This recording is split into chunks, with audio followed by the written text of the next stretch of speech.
فالنصيحة لله جل وعلا عبادته وحده لا شريك له، عبادته وحده لا شريك له.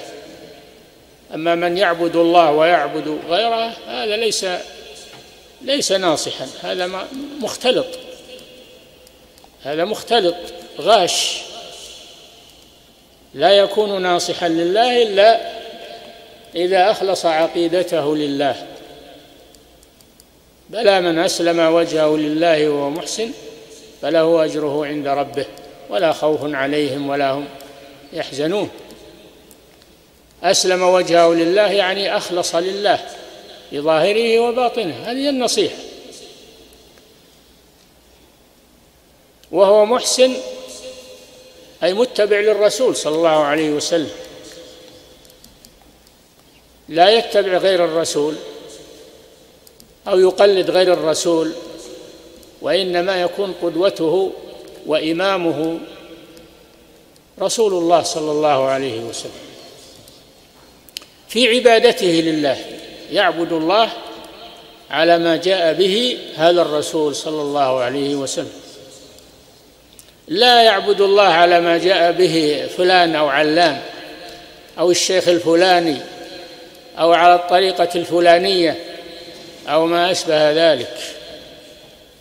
ومن النصيحة لله جل وعلا إثبات أسمائه وصفاته كما جاءت في الكتاب والسنة من غير تحريف ولا تعطيل ومن غير تكييف ولا تمثيل، هذا من النصيحة لله سبحانه وتعالى، هذه النصيحة لله، وهي التي توحد المسلمين. لا يوحد المسلمين غير العقيدة الصحيحة مهما تكلفوا ومهما قالوا. يقولون خلوا الناس على عقائدهم واجتمعوا ولا تشوشون على الناس بذكر العقيدة واختلافها، هذا ما هو ممكن، هذا مستحيل أن يجتمع الناس على غير عقيدة صحيحة مهما حاولوا، وهذا من الكذب على الناس. لا اجتماع إلا بعقيدة صحيحة، إلا بلا إله إلا الله التي جاء بها رسول الله صلى الله عليه وسلم، التي جمعت بين سلمان الفارسي وبلال الحبشي وصهيب الرومي، وبين أبي بكر الصديق وعمر بن الخطاب عثمان بن عفان علي بن أبي طالب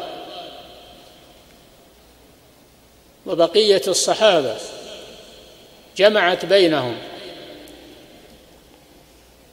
واذكروا نعمة الله عليكم إن كنتم أعداء فألف بين قلوبكم فأصبحتم بنعمته إخوانا بعد أن كانوا أعداء صاروا إخوانا. بأي شيء؟ بهذه العقيدة، عقيدة التوحيد. أصبحتم بنعمته إخوانا وكنتم على شفا حفرة من النار فأنقذكم منها. كذلك يبين الله لكم آياته لعلكم تهتدون. فإذا كنا نريد وحدة الكلمة واجتماع الكلمة فلنرجع إلى الأصل الذي وحد بين العرب والعجم وبين الأحرار والعبيد وبين مختلف أجناس البشر. نرجع إلى هذا الذي وحدهم وهو مضمون لا إله إلا الله قولا وعملا واعتقادا. هذا النصيحة لله سبحانه وتعالى.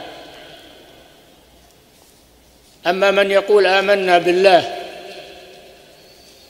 وليس هو بمؤمن، ومن الناس من يقول آمنا بالله وباليوم الآخر وما هم بمؤمنين، خادعون الله والذين آمنوا وما يخدعون إلا أنفسهم وما يشعرون. هذا ليس ناصح، هذا غاش، ليس ناصحا.